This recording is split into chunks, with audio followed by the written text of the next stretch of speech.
এই পাৰিজাত সদায় দীপৰে আছিল আৰু দীপৰে হৈ থাকিব।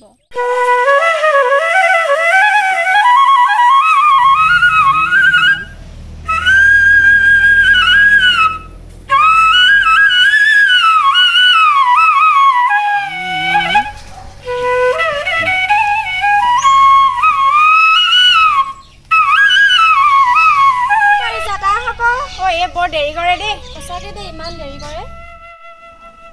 এহেঁতি আহিলে, মই যাওঁ। মা মই অলপ ওলাই যাওঁ দেই, তই ভাত খাই ল'বি। তই কলৈ যাৱ? এই ছোৱালীজনীৰ পৰা উপায় নাই আৰু দেই।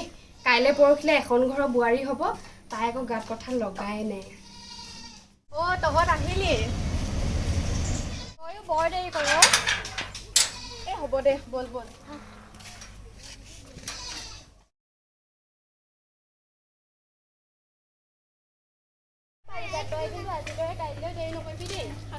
তই কি কৰি থাক?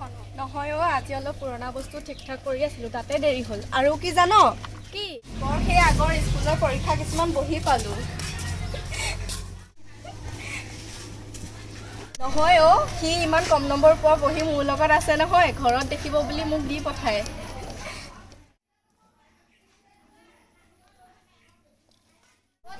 বৰ দীঘল কিয় মোৰ কথা পাতি আছিলি নি? খৰচ কৰিছে তোৰ কথা পাতিবলৈ। ঐ ছোৱালী তোৰ অলপ বেছি হৈছে। তই মোৰ লগত লাগি নলবি দেই। থচোন, তহঁতে ইমান কাজিয়া কৰ নহয়।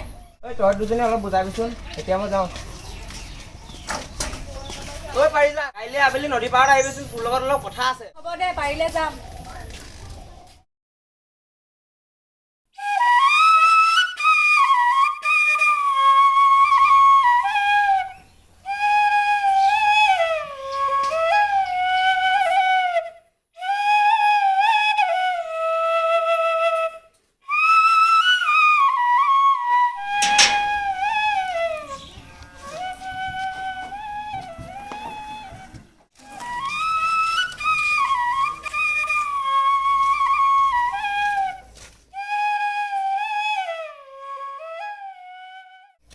দীপ কোনফালে যাওঁ? এনেই অকণমান নদী পাৰলৈ ওলাই আহিছিলো।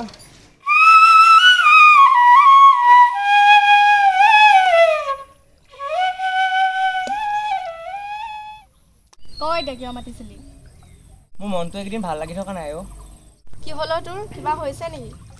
নহয় মই এইকেইদিন তোক লৈ বহুত বেয়া বেয়া সপোন দেখি আছো। কি সপোন দেখিছনো তই? তোক মোৰ পৰা কোনোবাই কাঢ়ি লৈ যোৱা সপোন দেখিছো। মোৰ বৰ ভয় লাগি আছে এইবোৰ সপোনহে, তোক মোৰ পৰা কোনেও কাঢ়িব নোৱাৰে। এই পাৰিজাত সদায় দীপৰে আছিল আৰু দীপৰে হৈ থাকিব। বল এতিয়া ঘৰলৈ যাওঁ, নহ'লে মায়ে পিঠি বহল কৰিব।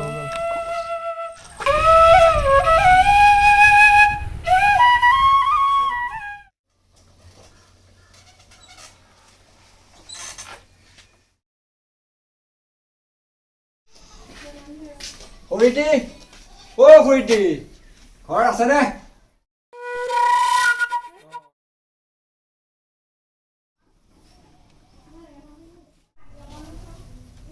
যতীন দেখোন বহুত দিনৰ মূৰত ওলালেহি। ক'ৰবাত গৈছিলি নেকি? আমাৰ ঘৰলৈ নহাই হলি যে। নাই খুৰীটি, ঘৰতে আছিলো। ক'তটো যাব? পিছে আপোনাৰ মানে ভাল খবৰ এটাই আনিছিলো। কি ভাল খবৰ? ক'ৰবাত চাকৰি তাকৰি হ'ল নেকি? আগতে বহি লওকচোন খুৰীটি, চকী এখন আনি লওক। চকীখন আনি লওক। যথেষ্ট সা সম্পত্তি পইচা পাতি থকা মানুহ এজনে আমাৰ পাৰিজাতক বোলে বিয়া প্ৰস্তাৱ দিছে।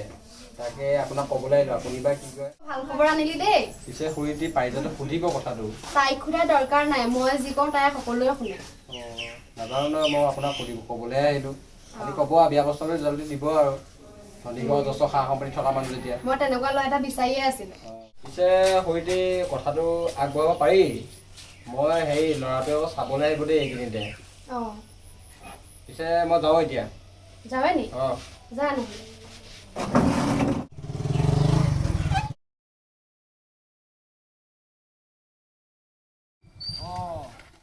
ক'ৰ পৰা আহিলি পিনে? এনেই অলপ ওলাই গৈছিলো। আপুনি ক'ৰ পৰা আহিলে? মই আকৌ তহঁতৰ ঘৰৰ পৰা আহিলো। তোৰ ভাল খবৰ এটা আছে। কি ভাল খবৰ বা? মায়ে ক'ব, মই নকওঁ। পিছে মই এতিয়া যাওঁ দিয়া। হ'ব। ক'ত গৈছিলি তই? এনেই অলপ ওলাই গৈছিলো। বহচোন এডোখৰত। আজি আমাৰ ঘৰলৈ যতীন আহিছিলে বৰ ভাল খবৰ এটা আনিলেহে তই কিন্তু না নকৰিবি ইমান এটা ভাল সম্পৰ্ক পাইছ বুলিহে অজস্ৰ সা সম্পত্তি আছে আৰু তাৰোপৰি যতীনদাৰ লগৰ ল'ৰাটো তই ভালকে থাকিব পাৰিবি আৰু মাক অকলে থাকে ভালকে থাকিব পাৰিবি সুখত থাকিব পাৰিবি মই এতিয়া বিয়া হোৱাৰ ইচ্ছা নাই মই তোক এৰি যাব নোৱাৰোঁ ছোৱালী হৈ জন্ম লৈছ যেতিয়া এদিন এখন ঘৰলৈ ওলাই যাব লাগিবই আৰু দুদিনৰ পাছত আহিব তোক চাবলৈ আৰু আঙঠিও পিন্ধাবহি সেইবোৰ বাদ দে এতিয়া যা মই ভাত বাঢ়ি থৈছোঁ টেবুলতে ভাত খাই লৈ যা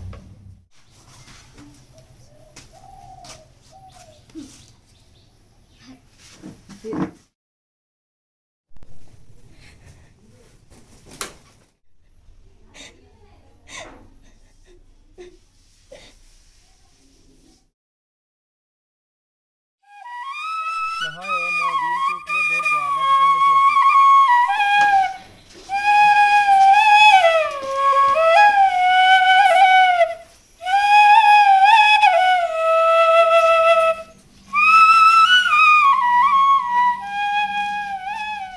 যাওঁ ব'ল তোৰ লগত কথা অলপ আছে ঐ অভি ৰচোন কথা এটা আছে ঐ তহঁতে দীপক দেখিছিলি নেকি সি ঘৰতে আছে কালি লগ পাইছিলোঁ প্ৰেমিকা প্ৰেমিকৰ কথা সুধিছে যে আমাক কি মানে তাকেইতো ধেমালি নকৰিবি মোক চাবলৈ দৰা আহিছে দীপক কৈ দিবি কি কি মানে কথাটো ভালদৰে বুজাই কচোন তহঁতি হ'ব দে তহঁতি যা এতিয়া আমিও দীপক কথাবিলাক ক'ম দে যা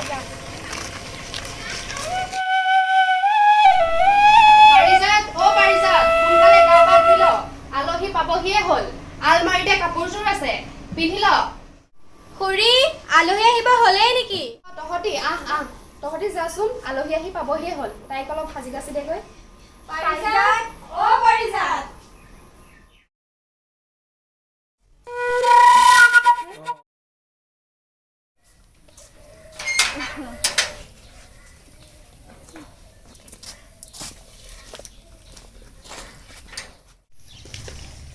আপোনালোক আহিলে আহক আহক নমস্কাৰ আহক ভিতৰলৈকে আহক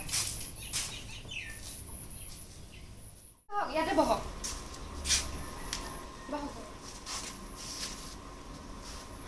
আপোনালোকৰ বাটত আহোঁতে একো অসুবিধা হোৱা নাইতো নাই নাই আপুনি কিয় থিয় হৈছে বহকচোন বহক বহক বহিছোঁ বহিছোঁ আপোনাৰ ছোৱালীজনী মোৰ ঘৰলৈ কোৱাৰি কৰি নিয়াত কিবা আপত্তি আছে নেকি নাই নাই মোৰ একো আপত্তি নাই ল'ৰা ছোৱালী দুটাৰ মন মিলিলেই হ'ল ছোৱালীজনী মাতকচোন চাওঁ পাৰিজাত ওলাই আহ ঐ পাৰিজাত ব'ল আকৌ আলহী আহিলে নহয় মায়ে মাতিছে তোক আহ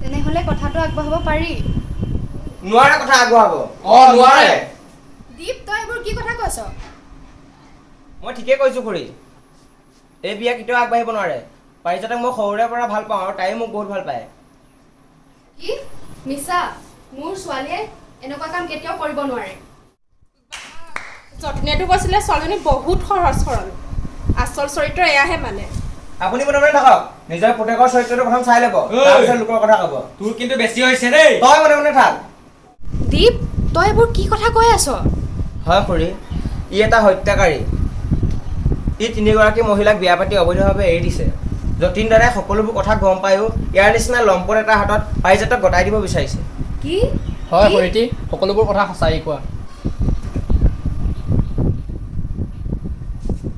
কি শুনিছো মই যিবোৰ শুনিছো এইবোৰ সঁচা নেকি মানে যদি শুনিব বিচাৰিছে হয় সকলোবোৰ কথাই সঁচা আপুনি কেনেকৈ ভাবিব পাৰে ইয়াৰ নিচিনা এটা লম্পটৰ লগত মোৰ ছোৱালীজনী বিয়া দিম বুলি ভদ্ৰভাৱে কৈছো মোৰ ঘৰৰ পৰা ওলাই যাওক আপোনালোক চাই ল'ম তোক এইটো কথা বেছি হৈছে দীপ তই এইবোৰ কথা কেনেকৈ গম পালি পাৰিজাত অভি আৰু পাৰ্থই মোক সকলোখিনি কৈছে সেইদিনা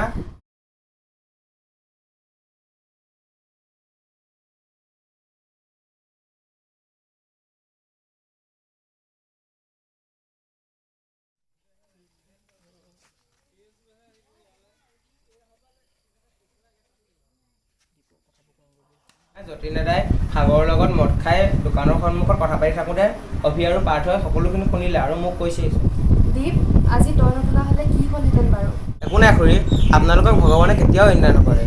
কৰিলেও নহ'লে বিয়াখন আৰু পাতি দিয়ক আৰু পাতিয়ে দিব লাগে আৰু খুৰী, পাৰিজাতক মই সৰুৰে পৰা ভাল পাওঁ আৰু তাইও মোক বহুত ভাল পায়। চাকৰি নাথাকিব পাৰে, কিন্তু তাইক এসাঁজ সুখেৰে খুৱাব পাৰি। দীপ মোৰ এজনীয়ে ছোৱালী ভালকৈ ৰাখিবি দেউতাক সৰুতে ঢুকালে বহুত কষ্টৰে ডাঙৰ দীঘল কৰি ৰাখিলোঁ অভি বিয়া এখন খাব পালো আৰু পালোঁ আৰু এনজয় কি তহঁতৰ কথা নাজানো বুলি আহিছ নি কেলে হাতৰ লাজ কৰি আছ ওচৰলৈ আহ আৰু তহঁতৰ মা দেউতা নাই বুলি মই নাই জানো তৰা জোন আকৌ তহঁতি ওচৰলৈ গোটেইকেইটা এজনী এজনী পালো যেতিয়া বাহিৰত গৈ ফটোকপি মাৰি থওঁ ফূৰ্তিতে কামত আহিব বলক বলক ফুৰি বলক বলক আপুনি অকলে থাকি গ'ল দুখ নকৰিব আমি আছো ন